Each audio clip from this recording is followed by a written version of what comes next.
வார்த்தைகளை ஒவ்வொரு வார்த்தைகளும் நம்முடைய இதயத்திலே உணர்கொண்டதாய் இருக்க வேண்டும் என்று உணர்ந்து கொள்ள வேண்டும். முதலாவது உணர்ந்து கொள்ள வேண்டும், அடுத்து உரிமை கொள்ள வேண்டும், அடுத்து உறவு கொள்ள வேண்டும். ஆண்டவர் நம்மோடு கூட உறவாடுவதற்கு நாம் ஆயத்தமாக இருக்க வேண்டும். ஆகவே ஆண்டவரை சமூகத்தை நோக்கி பார்ப்போம். ஒரு நாள் கடைசி என்ன ஆயிருக்கும்னா அது சொதப்பலாயிருக்கும் அல்லது ஏதோ ஒரு வழியில இருக்கிறாங்க. அதே போல நம்முடைய வாழ்க்கையிலே ஆரம்பம் அற்பமாக இருந்தாலும் முடிவு சம்பந்தமாக இருக்க வேண்டும் என்று வேதம் சொல்லுது. அதுபோல நம்முடைய வாழ்க்கையிலே ஆரம்பிக்கப்பட்ட ஒவ்வொரு பொறுப்பும் நமக்கு கொடுக்கப்பட்ட பொறுப்பு உண்மையும் மொத்தமாக இருந்து கடைசியிலே செய்யணும் வாழ்க்கையிலே ஒப்படைக்கிறவர்களாக இருக்க வேண்டும்.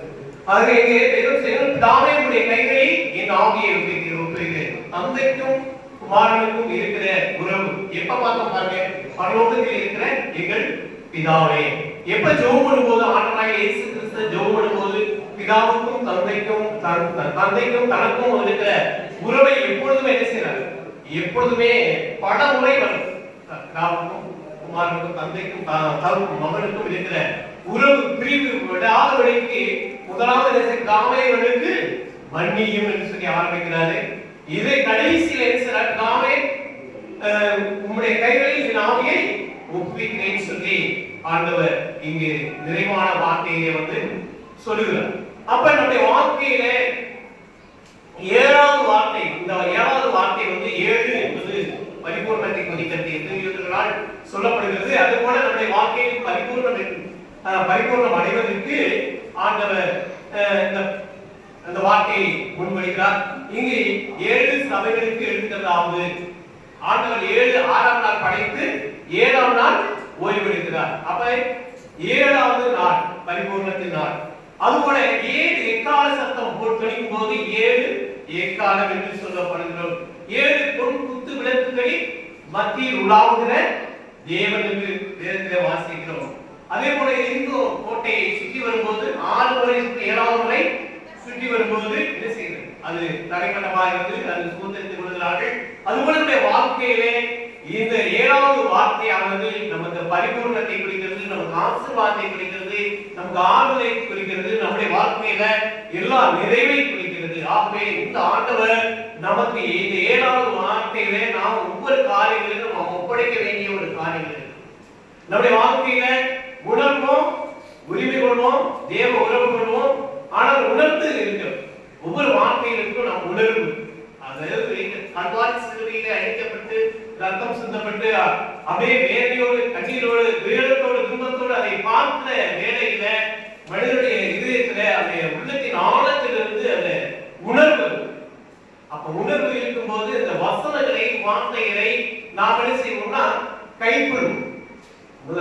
அதாவது தீர்க்கதரிசியின் நியாயப்பிரமாணமே என்னது? தீர்க்கதரிசனம்னா நியாயப்பிரமாணம் கட்டளைகள் தான். அதை கைப்பற்றதான் என்னது? தீர்க்கதரிசனம் நியாயப்பிரமாணம் கட்டளைகள் தான் தீர்க்கதரிசனம். அன்பு உன்னுடைய இதை காட்டு நீ உன்னிடத்த அன்பு உருவும் போல ரெண்டுத்தில் அன்பு உருவாயாக என்பது மாபெரும் கட்டளை. அப்ப இது தீர்க்கதரிசனம் எல்லாம் இதுக்குள்ளதான் அன்புக்குள்ளதான் அடங்கி இருக்கு. அருமையான 6 வசனத்திலே 3வது வசனம் அன்பு சொல்றது. 4வது வசனம் என்ன செய்யறது? என் தேவனே ஏன் என்னை கைவிட்டு. அப்ப துடித்து ஆண்டவர் என்ன செய்கிறார்? தன்னுடைய பிள்ளைகளுக்கும் தனக்கும் தன்னுடைய மாம்ச தேகத்திலே அதை என்ன செய்கிறார்? உலகத்தின் பாவத்தை சுமந்திருக்கிற தேவ பாவங்கள் மறைக்கப்படுகிறது. அந்த பாவத்தின் விதமாக அவர் அழிக்கப்படுகிறார். அந்த அழிக்கப்படும் போது அந்த சூழ்நிலையில வேதனையோடு துடிக்கிறார். இங்க என்ன செய்யறாரு? இதாவே ஒரு சில வேதனைப்பட்டால் கஷ்டப்பட்டால் என்ன செய்வோம்? நம்ம எப்போது இந்த வாழ்க்கை அப்படின்னு சொல்லி என்ன செஞ்சோம்? முடிச்சுட்டு அப்படியே பாதிக்க விட்டு. அதே போல ஒரு கொத்தனார் வைங்க, ஒரு முழுமையாய் ஒரு எஸ்டிமேட் போட்டு ஒரு வீட்டை அல்லது ஒரு பில்டிங்க அல்லது ஒரு இடத்தை கட்டணும் நினைச்சா அதனுடைய பிளான் போட்டு எல்லாம் திட்டம் போட்டு கரெக்டா கட்டி முடிச்சாதான் அந்த கடைசி நேரத்துல எல்லாம் ப்ளீஸ் பண்ணாதான் என்ன செய்யும்? முடிவு கரெக்டா செஞ்சாதான் அதனுடைய இடத்துல குடியேற முடியும், சமாதானமா சந்தோஷமா இருக்க முடியும். அது போலதான் ஆண்டவர் நமக்கு என்ன செஞ்சிருக்கிறார்? ஆண்டவர் எல்லா வார்த்தைகளையும் ஒரே தொகையாய் அடங்கி இருக்க வேண்டும் என்பதற்காக என்ன செஞ்சிருக்கிறார்? எல்லாம் கல்வாரி சிலுவையிலே உங்களுக்காக எனக்காக அடிக்கப்பட்டவராய் இரத்தம் சிந்தினவராய் 7 வார்த்தைகளே ஆண்டவருடைய பிதாவுக்கும் தனத்திருக்கிற உறவை அதை நிலைப்படுத்தும்படியாக, உறுதிப்படுத்தும்படியாக, நமக்கு உணர்த்தும்படியாக, அதிலிருந்து உறவு கொள்ளும்படியாக, உறவு கொள்ளும்படியாக ஆண்டவர் நமக்கு வைத்திருக்கிறார். ஆகவே அந்த ஆண்டவரை நோக்கி பார்க்கும்போது நிச்சயமாக நம்முடைய ஆசீர்வதிக்கிற தேவனாய் இருக்கிறார். அப்ப நம்ம என்ன செய்யறோம்? ஒப்படைப்புத்தல் முக்கியமானது. பிதாவே உடைய கைகளில் ஆவியை ஒப்புவிக்கிறேன் சொல்லி 7ஆம் வார்த்தை. அப்ப ஒப்படைப்பு அவசியம்.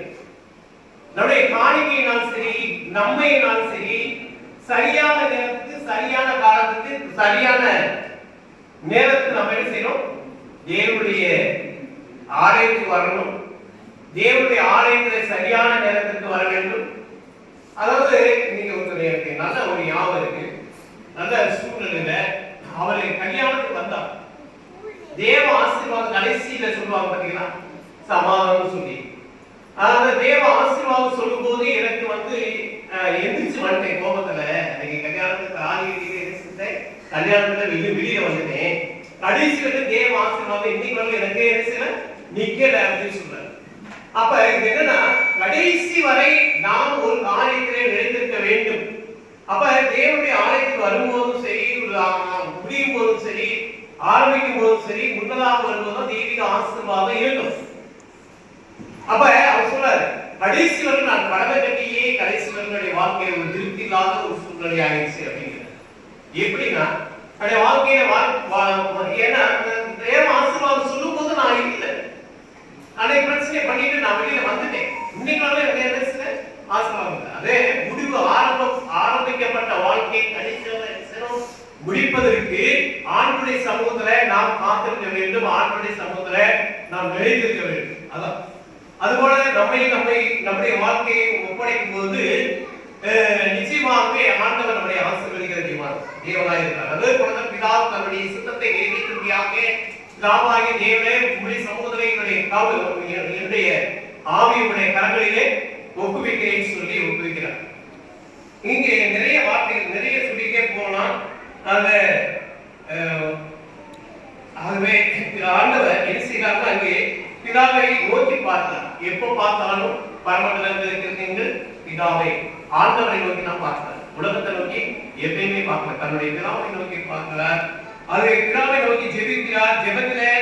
ஜெபத்தை ஆரம்பிக்கும் போது பிதாவை முடிக்கும். அதை ஆரம்பிக்கும் போது பிதாவை ஆரம்பிக்கிறார். அதற்கு முடிக்கும் போது பிதாவை முடிக்கிறார். லூக்கா 4ஆம் அதிகாரத்துல 2ஆவது வசனத்துல ஞானமான பெற்ற உடனே ஆண்டவரை இது என்னுடைய நேசகுமார் பிதாவை ஜெபிக்கிறார். அது சீசர்களை அதாவது சீசர்களை தேர்ந்தெடுப்பதற்கு முழுவதும் என்ன செய்யறாரு? அவர் என்ன செய்யறாருன்னா ஜோமனி ஆண்டுடைய சமூகத்துல இருக்கிறார்கள். லூக்கா 6ஆம் அதிகாரத்துல 12ஆவது வசனத்துல எடுத்து பாத்தீங்கன்னா முழுவதும் ஜெபித்தார் என்று பார்க்கிறோம். அவர் பிதாவின் கைகளை ஜெபத்துடன் ஒப்புவிக்கிறார்.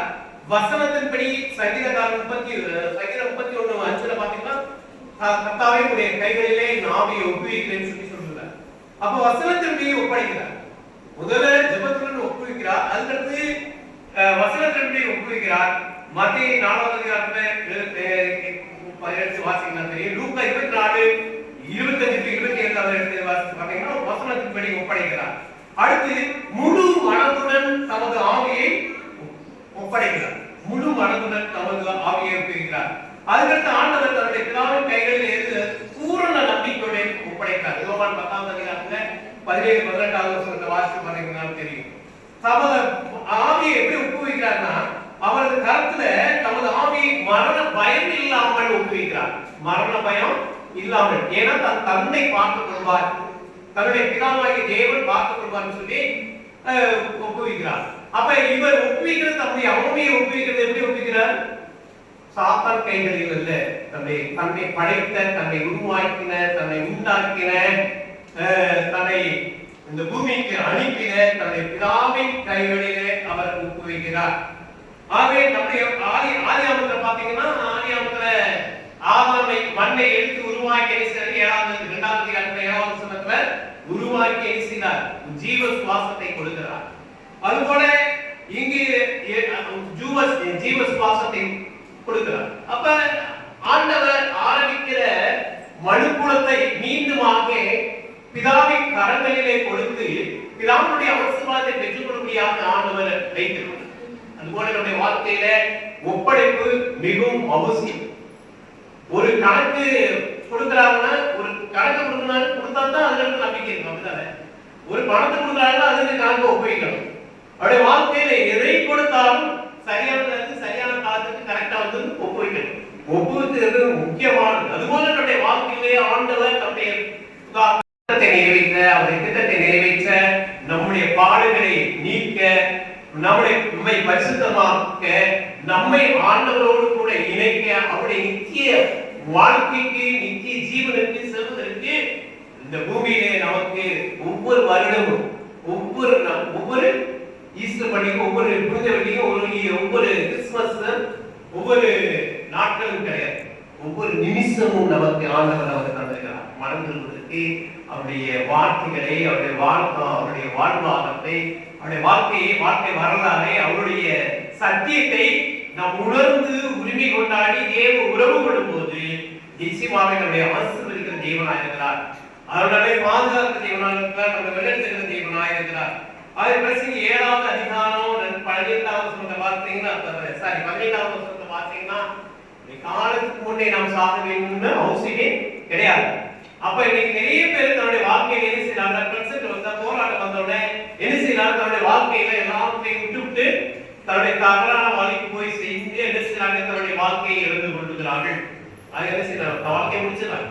ஆனா ஆண்டவருடைய சமூகத்துல நம்ம என்ன செய்யணும், ஆண்டவர் கொடுத்த வாழ்க்கை, ஆண்டவர் கொடுத்த வாழ்வாதாரம், ஆண்டவர் கொடுத்த ஜீவன், ஆகவே ஆண்டவருடைய கரங்களிலே நம்மை ஒப்புவிக்க வேண்டும்.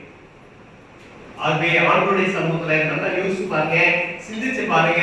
உரிமை கொள்ள வேண்டும், உணர்வு இருக்க வேண்டும், அடுத்து உரிமை கொள்ள வேண்டும். ஆண்டவருடைய ஒரு தேவ உறவு கொள்ள வேண்டும். அதுதான் பிதாவாகிய தேவனே ஆண்டவரே ஆண்டவருடைய சமூகத்திலே செய்கிறார்னா, இங்கே பேசுகிறார். ஆண்டவராகிய இயேசு கிறிஸ்து தாமாய் உடைய கைகளில் நான் ஆவியை ஒப்புவிக்கிறேன்.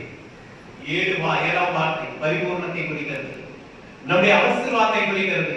நமக்கு அது அநேக காரியங்களை கற்றுக் கொடுக்கிறது. 7 வார்த்தைகளுமே ஒரு வார்த்தை மாத்திரமல்ல, ஆண்டவர் தேவ சித்தத்தை, தேவ உறவை துண்டித்து விடாதபடி நாம் என்ன செய்யணும், ஜெபம் பண்ணணும்.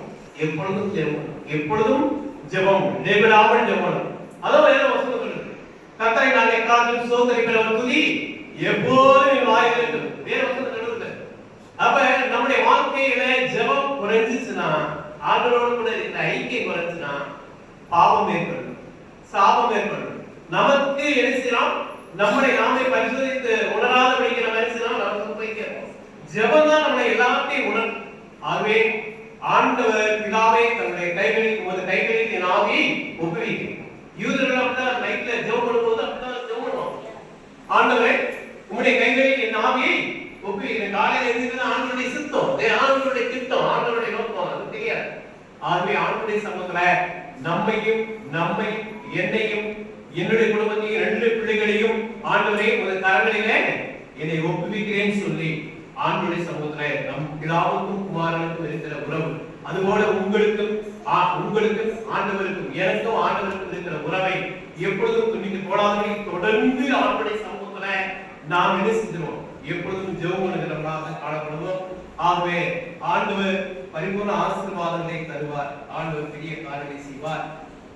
ஆண்டவருடைய சமூகத்துல நாம் காத்திருந்து தொடர்ந்து நாம் சத்தியத்தை எங்களை நேசிக்கும் அன்பின் பரலோக பிதாவே,